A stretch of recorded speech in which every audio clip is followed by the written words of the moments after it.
Welcome to RP7 TV. Hanamkonda జిల్లా పరకాల నియోజకవర్గం పరకాల జిల్లా పరిషత్ ఉన్నత పాఠశాల 42వ బూత్లో తమ ఓటు హక్కును వినియోగించుకున్న పరకాల మాజీ ఎమ్మెల్యే చల్లా ధర్మారెడ్డి దంపతులు ఓటు హక్కును వినియోగించుకున్నారు.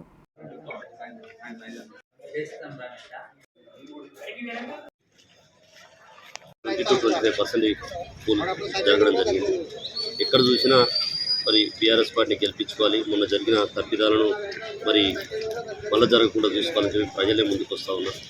ఈరోజు మొన్న జరిగినటువంటి మోసపూరితమైన మాటలు చెప్పి అధికారంలోకి రావడం జరిగింది. అధికారంలోకి వచ్చిన తర్వాత కూడా మరి ఎలాంటి పనులు చేయకపోగా, ఇచ్చిన హామీలు కూడా ఒక్కటి కూడా నెరవేర్చకపోగా, ఇంకా చాలా దుర్మార్గంగా మరి ఇవాళ కాంగ్రెస్ పార్టీ గూండాయిజం కావచ్చు, ఇతరత్ర కావచ్చు జరుగుతున్న దాన్ని మళ్ళీ ఓటు ద్వారా వాళ్ళ ఆగడాలను అరికట్టాలనే ఉద్దేశంతో ప్రజలు పెద్ద ఎత్తున తరలివస్తూ ఉన్నారు.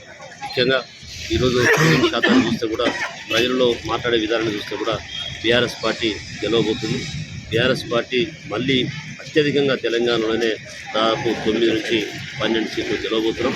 పరకాల్లో కూడా పెద్ద ఎత్తున పోలింగ్ శాతం జరిగింది. మరి ఈరోజు ప్రజల్లో ఒక రకమైన మార్పు వచ్చింది. మొన్న జరిగిన తప్పును మళ్ళీ చేయకూడదు, మనం ఖచ్చితంగా ఓటింగ్ ద్వారా బీఆర్ఎస్ పార్టీ గెలిపించుకోవాలని చెప్పి ప్రజల ముందుకు వస్తూ ఉంది.